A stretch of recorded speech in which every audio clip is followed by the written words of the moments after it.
Salam alaikum. Donc là, je suis en train de préparer un petit cours. On continue Siran Nabawiya avec l'AKMUF pour les jeunes. Parce que oui, il faut que nos jeunes apprennent la vie du prophète, sallallahu alayhi wa sallam, et celle des compagnons, radiyallahu anhum.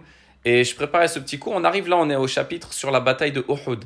Alors, en plus, il y a un frère qui m'a envoyé une vidéo d'un shir sur ce sujet-là ce matin, ça tombe bien. Et moi-même, j'en ai parlé, je crois, dans un snap. Je vous ai mis un mémorise de la semaine dernière, il me semble, sur les conséquences de la bataille de Uhud. Donc, ce qu'il faut bien comprendre, c'est que la bataille de Uhud, je vais resituer très rapidement. On va vraiment synthétiser au max pour pas vous prendre trop de temps. Bataille de Uhud, troisième année après la Hijra, c'est-à-dire après le départ du prophète sallallahu alayhi wa sallam, de la Mecque vers Médine. Donc troisième année, c'est la revanche, si vous voulez, de la bataille de Badr, de la première bataille entre les musulmans et les Quraysh, dans lesquelles les musulmans ont gagné. D'accord. Donc les Mécois sont revenus à la charge. C'est entre guillemets la revanche de la bataille de Badr, si vous voulez. Donc, avant cette bataille, le prophète sallallahu alayhi wa sallam, qu'est-ce qu'il va faire? Il va établir une stratégie, d'accord, une stratégie militaire. Il y avait une montagne, la montagne de Uhud, il y avait une montagne, il va placer des archers, c'est-à-dire des gens avec des arcs, sur cette montagne. Comme ça, quand les Quraysh vont attaquer, ils ne pourront pas se rapprocher sans recevoir une pluie de flèches. Stratégie très intelligente, alhamdulillah, inspirée par Allah. Et le détail qui va tout changer, c'est que le prophète, sallallahu alayhi wa sallam, qu'est-ce qu'il va faire? Il va dire aux archers, attention, vous restez sur la montagne. Peu importe ce qui nous arrive, qu'on gagne, qu'on perde, peu importe, vous ne bougez surtout pas de cette montagne. D'accord? Peu importe ce qu'il arrive. La bataille commence. Alhamdulillah, les musulmans, évidemment, dominent les non-musulmans. C'est une victoire facile qui s'annonce. Sauf que, effectivement, les Quraysh commencent à quitter le champ de bataille en courant. Ils ont peur, puisque devant l'armée des musulmans qui les domine, ils ont peur. Ils quittent, et ils avaient amené tout leur butin avec eux, et ils commencent à laisser leur butin derrière eux, et ils partent en courant. Je caricature, hein. Donc les musulmans qui étaient à proximité, qu'est-ce qu'ils font? Ils commencent à courir pour récupérer le butin. Et ceux qui sont sur la montagne, là, ceux qui sont sur la montagne, ils se disent, oh là, si on descend pas de la montagne, on va plus avoir de butin. Donc qu'est-ce qu'ils ont fait? Ils commencent à descendre de la montagne. Mais il y a un petit groupe parmi eux, un petit groupe, une minorité, qui leur dit, non, non, non, mais attendez, le prophète, sallallahu alayhi wa sallam, qu'est-ce qu'il a dit? Il a dit, ne bougez pas, peu importe si on gagne ou si on perd, vous ne devez surtout pas bouger de la montagne. On ne sait jamais. C'est un ordre du prophète, sallallahu alayhi wa sallam, il faut obéir au prophète, sallallahu alayhi wa sallam, même si on ne comprend pas forcément la logique. On se dit, bon, bah là, on a gagné, c'est bon, ils sont partis, on peut récupérer le butin. Obéissance au prophète, sallallahu alayhi wa sallam, dans tous les cas. Donc ils descendent de la montagne, la majorité ils descendent de la montagne, et Khalid ibn al-Walid, qui n'était pas musulman à l'époque, était le chef de l'armée des Quraysh, qu'est-ce qu'il fait? Lui, il était resté un petit peu là. Et il a remarqué que les musulmans étaient descendus de la montagne. Donc qu'est-ce qu'il a fait, Khalid ibn al-Walid? Il a contourné la montagne par derrière, et il a pris les musulmans à revers. Donc il n'y avait plus les archers qui pouvaient protéger les musulmans. Du coup, les musulmans se sont fait prendre à revers. Le prophète, sallallahu alayhi wa sallam, a été blessé, il a saigné, lui ont cassé une dent, ils lui ont ouvert la tête. Ça a été une grosse épreuve pour les croyants, comme Allah subhanahu wa ta'ala l'a dit dans le Coran, d'ailleurs, une grosse épreuve. Et les musulmans ont raté la victoire, du coup. Alors, est-ce que c'est une défaite ou pas? Alors là, on peut le tourner comme ça, on peut caricaturer en disant que c'est quand même une défaite, parce que bon, le prophète, sallallahu alayhi wa sallam, même ils ont pensé l'avoir tué, hein. Ils pensaient, il y avait des musulmans et des non-musulmans qui pensaient que le prophète, sallallahu alayhi wa sallam, était mort, parce qu'il était blessé, il tombait, il saignait. Les gens pensaient qu'il était mort, même les Quraysh pensaient qu'il était mort. Mais, c'est bien beau toute cette histoire-là, la guerre, tout ça, on aime bien ces histoires-là, mais c'est pas pour ça qu'Allah subhanahu wa ta'ala nous raconte ça dans le Coran. Pourquoi il nous raconte l'histoire de Uhud et pourquoi on l'apprend aux enfants, pourquoi on l'apprend aux ados, pourquoi on l'apprend aux adultes, pourquoi nous on l'apprend? Pourquoi Allah subhanahu wa ta'ala nous a raconté cette histoire dans le Coran? C'est pour qu'on en tire des leçons, vous vous doutez bien. Le Coran n'est pas un livre d'histoire, c'est un livre de leçons. Inna fi dhalika la'ibratan li ulil albab. Il y a dans ces récits-là des leçons à tirer pour les gens doués d'intelligence. Nous, le problème, c'est qu'on ne tire pas les leçons des événements qu'Allah subhanahu wa ta'ala nous raconte dans le Coran, que le prophète sallallahu alayhi wa sallam il nous raconte dans la sunna. Pour les meilleurs d'entre nous, on se contente simplement de les raconter. Mais si Allah azza wa jal, il nous raconte ça dans le Coran, c'est pour qu'on en tire une leçon. C'est quoi la leçon? Les leçons, mais la leçon principale. Regardez juste un petit groupe de compagnons. Ils n'étaient pas nombreux. Un petit groupe de compagnons qui désobéit à un seul ordre du prophète, sallallahu alayhi wa sallam. Un seul. Pas 10, pas 100, pas 1000. Un ordre du prophète, sallallahu alayhi wa sallam. Et c'est la débandade. Et c'est la défaite. Et le prophète, sallallahu alayhi wa sallam, il est blessé. Et les musulmans subissent un revers comme jamais ils en ont subi. Tout ça pour vous montrer que les conséquences d'un seul péché, une seule désobéissance au prophète, sallallahu alayhi wa sallam, un seul, et bien regardez les conséquences. le prophète sallallahu alayhi wa sallam qui est blessé, la défaite, etc. Vous voyez? Ça, c'est imaginer de nos jours, ce que j'avais dit dans le snap que je vous avais mis la semaine dernière, je crois, un mémorise que j'avais écrit il y a longtemps, c'est imaginer de nos jours quand c'est toute la communauté qui désobéit. Et regardez que simplement un petit groupe de compagnons qui désobéit, un petit groupe, qui c'est qui paye? Qui c'est qui paye? C'est tout le monde, y compris le prophète, sallallahu alayhi wa sallam. Bon, il était vivant, d'accord? Mais c'est toute la communauté, toute la Oumma qui subit la défaite à cause d'un petit groupe qui a désobéi. Imaginez si c'est toute la communauté qui désobéit. Allahu Akbar. Et vous voulez sauver la Palestine. Je vous ai cité des preuves. Je vous ai mis une conférence, je vais peut-être vous la remettre encore, je l'ai remise hier. C'est pas parce que c'est moi. On s'en fout de moi. Moi, je suis personne. Je suis un ignorant. Mais ce que je relais, les textes que je relais dans cette conférence, entre autres, et sur mes snaps, etc. Mais la conférence que j'ai faite samedi soir sur les conséquences des péchés sur la société, excusez-moi, mais il faut méditer là-dessus. Ne méditez pas sur ce que Yassine dit. Yassine dit n'importe quoi, on s'en fiche. Méditez sur les hadiths que j'ai cités, sur les versets du Coran déjà que j'ai cités, et sur cette histoire de Uhud. Je ne l'ai pas cité dans l'histoire, j'aurais pu. J'avais que 30 minutes, c'était un temps restreint. Mais là, j'en profite pour faire une petite parenthèse. Donc, il faut méditer sur ces textes-là. Il faut en tirer des leçons. Si on reproduit dans l'histoire à chaque fois les mêmes choses, c'est normal qu'on n'arrive pas à gagner. Et j'en reviens toujours à la même histoire. 2 points, l'histoire. Ben oui, parce que si on n'étudie pas l'histoire, dans l'histoire, on verra que toutes les défaites des musulmans, toutes les défaites, 99,9% des défaites des musulmans, quasiment, bon allez, je caricature, mais en gros, vous aurez compris, 9 dixièmes des défaites des musulmans, c'est la même histoire que la bataille de Uhud. C'est une désobéissance de certains qui cause la défaite de tout le monde. Vous prenez dans l'histoire, regardez la prise de Bagdad, regardez la prise de Grenade, regardez dans toute l'histoire musulmane, la colonisation, c'est toujours dû à des dissensions internes. Toujours. Et à cause des péchés, soit d'une minorité, soit dans notre cas, malheureusement, on est une majorité à désobéir sur terre, qu'Allah nous pardonne, bah, c'est toujours à cause de dissensions internes, de nos péchés, de nos divisions et de nos désobéissances qu'on se fait dominer. C'est tout le temps comme ça. Et si vous ne me croyez pas, vous pouvez ne pas me croire, pas de problème. 1. Lisez le Coran. 2. Lisez la Sunna. Écoutez les textes que j'ai cités dans la conférence ou vous-même cherchez. Et 3. Lisez l'histoire. Vous remarquerez que dans l'histoire, on a ce paramètre commun à chaque défaite. C'est ça. C'est nos péchés, c'est nos désobéissances, c'est nos divisions qui se soldent toujours par la même conclusion, comme à la bataille de Uhud, par la défaite et la domination des ennemis. Donc si on veut changer les choses, c'est pas avec des pétitions, en relayant des snaps, en je sais pas quoi. Faites ce que vous voulez. Mais si on veut changer les choses en profondeur, Inna Allah la yughayyiru ma biqawmin hatta yughayyiru ma bi anfusihim. Allah ne change pas l'état d'un peuple avant qu'il ne change ce qui est en lui-même. Donc si on veut faire évoluer les choses, il faut que ce soit nous en amont qui changions les choses individuellement. Si moi je m'améliore, Yacine, si toi derrière ton snap tu t'améliores, si mon voisin il s'améliore, si ma voisine elle s'améliore, vous croyez qu'Allah va nous laisser comme ça dans l'humiliation? Jamais. Il faut bien qu'on comprenne une chose, c'est que ce qui nous arrive comme défaite dans le monde entier, oui il y a la Palestine mais il y en a d'autres. Il y a l'Inde, il y a le Cachemire, il y a beaucoup d'endroits, il y a les Ouïghours, vous connaissez toute cette liste de pays qui souffrent dans le monde, qu'Allah leur facilite, qu'Allah les aide. Mais est-ce que c'est pas aussi, vu les textes que j'ai cités, les conséquences de nos péchés à nous? Donc si on veut agir là-dessus, oui, c'est bien de faire dua, évidemment, il faut faire dua pour qu'Allah leur facilite, qu'Allah les sauve. Mais il faut aussi qu'on change nous-mêmes, intérieurement, chacun de notre côté. C'est là qu'on va faire évoluer les choses.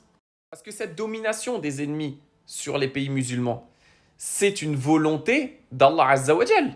Iradatun kawniyya, c'est une volonté. Allah, il l'a voulu ça. Vous êtes d'accord avec moi? On ne peut pas dire le contraire, sinon c'est du kufr. Allah, il a voulu. Donc la question, c'est pourquoi Allah, il laisse faire ça? Pourquoi Allah, il a voulu que ça se passe comme ça? Allah alam, peut-être qu'on a une part de responsabilité petite. Moi, j'aurais tendance à penser, Allah alam, ça engage que moi, qu'elle est énorme, notre part de responsabilité, que c'est de notre faute, c'est de ma faute, moi qui suis un pécheur invétéré, qu'Allah nous pardonne. C'est peut-être à cause de nous, tout ce qui arrive là. Donc si on veut changer les choses, il faut qu'on se réveille. Il faut qu'on se dise, on se regarde dans le miroir, on se dit, qu'est-ce que je fais moi pour améliorer le sort des musulmans dans le monde? Individuellement, puisque le changement en islam, il faut que vous compreniez une chose qui est très importante. Et après, Inch'Allah, je vous laisse tranquille, je m'excuse, j'ai parlé longtemps. Le changement en islam vient par le bas. J'ai cité le verset, Inna Allah la yughayyiru, etc. Vous avez vu la preuve. D'accord? En islam, le changement vient du bas, vient de la masse. C'est la masse qui doit changer pour améliorer les choses. Le dirigeant politique, si on attend un Salah ad-Din pour sauver tel pays ou tel pays, c'est pas comme ça que ça marche. Salah ad-Din, comme mon frère Vincent Suleiman l'a très bien expliqué dans un de ses lives récemment, alors j'ai plus le lien, je sais plus, peut-être il me l'enverra, Inch'Allah, s'il regarde la vidéo. Il a expliqué que Salah ad-Din, c'est le résultat de toute une génération, même de plusieurs générations en amont qui se sont réformées à la base. Et là, le fruit de cette réforme individuelle de toute la Ummah, c'est qu'Allah Azza wa Jalla, il a envoyé un Salah ad-Din. C'est ça qu'il faut comprendre. C'est pas un Salah ad-Din qui va réformer la communauté. Non, c'est la communauté qui va se réformer et engendrer un Salah ad-Din, Inch'Allah. Si de nos jours, vous envoyez, par exemple, si Allah nous envoyait un Salah ad-Din dans nos pays musulmans de nos jours, mais qu'est-ce qu'il va faire ce grand dirigeant? Avec une population qui prie pas, avec une population qui fait du shirk, qui fait du kouf, avec une population qui est dans les grands péchés ouvertement, vous pouvez ramener un Salah ad-Din, il va rien faire. Alors que si on réforme la communauté de l'intérieur, chacun à son petit niveau se réforme, évite les grands péchés, évite surtout shirk et le kouf qui sont beaucoup répandus, que vous le vouliez ou non, c'est très répandu dans notre communauté. Vous pouvez fermer les yeux dans vos familles, mais c'est la réalité. La sorcellerie, riba, toutes ces choses-là sont répandues. Le fait de pécher en public, comme je l'ai expliqué encore une fois dans ma mini-conférence. Voilà. Et je ne suis pas le seul à le dire. Alhamdoulilah, on est plusieurs. Eh bien, ça, c'est un gros problème. Ça, c'est un gros problème. Comme il y a ça dans notre communauté, vous pouvez envoyer n'importe qui, ça ne changera rien. Il faut que nous, on change et ensuite, Allah il nous enverra quelqu'un, Inch'Allah. Regardez, je vous avais dit que j'arrêterais, je suis désolé. Mais regardez dans l'histoire de l'Espagne musulmane, par exemple. On en revient toujours à ça parce que c'est, comme je dis, ça représente le summum de l'apogée de l'islam en Europe et même dans le monde entier, selon beaucoup d'historiens. Et aussi, hop, la périgée. Donc, il faut bien comprendre l'histoire de l'Espagne. L'histoire de l'Espagne, on prend exemple. Allez, premier qui me vient à l'esprit, il n'y a rien qui est préparé, je suis en freestyle total. Al-Murabitoun, Youssouf ibn Tashfin, Rahmallah, Youssouf. Vous savez qui c'est Youssouf ibn Tashfin? Si vous ne savez pas, patate dans vos dents. C'est grave, il faut qu'on connaisse ça. Apprenez votre histoire. Youssouf ibn Tashfin, le grand. Quand il est venu sauver les Espagnols, lui et le Morabitoun, quand ils sont venus en Espagne pour les sauver, et qu'après, ils sont repartis, ils ont été rappelés encore à la rescousse. Pourquoi ils sont revenus la deuxième fois? Parce que les musulmans en Espagne sont retombés dans les mêmes travers que la première fois. Les divisions internes, les guerres fratricides, etc. entre les roitelets, blablabla, vous connaissez l'histoire. Ils sont revenus une fois, ils sont revenus deux fois, ils sont restés carrément. Mais au bout d'un moment, même Youssouf ibn Tashfin, il ne pouvait rien faire contre les dissensions internes qui touchaient les musulmans. Même lui, il n'a rien pu faire au bout d'un moment. Oui, ça a tenu un certain temps le Morabitoun. Mais pourquoi le Morabitoun se sont écroulés? C'est pas eux le problème. C'était les divisions internes chez les musulmans, encore une fois. Et qu'est-ce qui s'est passé? C'était les prémices de la Reconquista. Et oui, toujours à cause de la même chose. Donc au bout d'un moment, vous pouvez envoyer des Youssouf ibn Tashfin, des ce que vous voulez. Si les musulmans si les musulmans sont à côté de la plaque, ça ne servira à rien. Donc il faut que nous, on évolue, Inch'Allah, on se remet en cause. Et la première étape, je ne le répéterai jamais assez, désolé pour ceux qui me suivent depuis longtemps, mais la première étape de la réforme, c'est de reconnaître ses manquements. De dire oui, je fais ça, oui, je fais tel péché, oui, je fais... Si tu es dans le déni, tu dis non, moi tout va bien dans ma famille, tout va bien, moi je suis un bon musulman, alhamdoulilah, je ne mange pas de porc et je ne bois pas d'alcool. Si tu es dans cette idéologie-là, c'est normal, tu ne peux pas te remettre en cause. Mais si tu te dis, voilà, je me regarde dans la glace, je vois mes manquements. Et je sais que j'ai des manquements. Et je ne serai jamais parfait. Parce que tout fils d'Adam pêche. Mais les meilleurs sont ceux qui se repentent. Mais tu ne peux pas te repentir si tu es dans le déni de tes péchés. Donc qu'est-ce que tu fais? Abu ubi dhambi. Comme le prophète sallallahu alayhi wa sallam disait dans la dua Sayyidul Istighfar, la meilleure dua pour demander pardon. Dans cette dua, il y a un passage dans lequel tu dis Wa abu ubi dhambi. Je reconnais mon péché. Je reconnais mon péché. Première étape de la tauba. Il faut déjà reconnaître, si dans le déni, ça ne marche pas. Et ensuite, tu demandes pardon à Allah Azza wa Jal. Et Inch'Allah, si tu es sincère avec les conditions, il t'accordera son pardon. Et tu auras l'intention ferme de ne plus revenir à ces péchés-là. Et c'est là qu'on va évoluer. C'est quand on posera 5 fois, tous les musulmans du monde, 5 fois nos têtes par terre pendant les 5 prières par jour. C'est là qu'on évoluera, Inch'Allah. Mais Allah ne secourra pas malheureusement un peuple. Allah n'est pas injuste. Allah ne secourra pas un peuple, le monde musulman, tant que le monde musulman ne lui obéira pas. C'est une condition sine qua non. Si on n'est pas dans l'obéissance à Allah, sans pour autant être parfait. Mais si on n'est pas... Comment vous voulez qu'Allah Azza wa Jal, il peut par sa miséricorde, il fait ce qu'il veut. Mais comment vous voulez qu'Allah il secourt les musulmans alors que la majorité d'entre nous, vous pouvez monter, descendre, me dire que c'est faux, arrêtez vos salades. La majorité des musulmans ne prient pas. Du moins, je parle en France, en Occident, ou ce que vous voulez. Et encore, même on pourra en parler dans les pays musulmans, c'est un autre sujet. Mais la majorité des musulmans ne prient pas. D'accord? Ça, c'est un constat froid. D'accord. Maintenant, on condamne personne. On fait un constat. La majorité des musulmans ne prient pas. Vous pensez que s'il y avait... On a à peu près 2 milliards de musulmans dans le monde. 1,5 million, 2 milliards Asie. 2 milliards si vous voulez. On est 2 milliards. Vous pensez réellement que si 2 milliards de musulmans dans le monde suivaient le tawhid et priaient, vous pensez qu'Allah, il laisserait faire? Je vous rappelle que les compagnons étaient quelques milliers. Ils ont conquis une grande partie du monde. Vous voyez ce que je veux dire? C'est pas le chiffre qui fait Allah, en parlant de la bataille de Hunayn, il dit lorsque vous étiez fiers de votre grand nombre, parce que les musulmans ils ont subi une défaite à la bataille de Hunayn aussi. Ils ont été défaits à cause de quoi? À cause du fait qu'ils étaient fiers de leur grand nombre. Ils étaient plus nombreux que les ennemis. Résultat, Allah il leur a infligé encore une fois une leçon, une défaite, parce que c'est pas le nombre qui compte, c'est pas parce que tu es plus nombreux. Oui, on est majoritaire sur Terre, on est 2 milliards. Oui, mais 2 milliards dans quel état, mon frère? Dans quel état on est? Vaut mieux être moins nombreux, mais solide.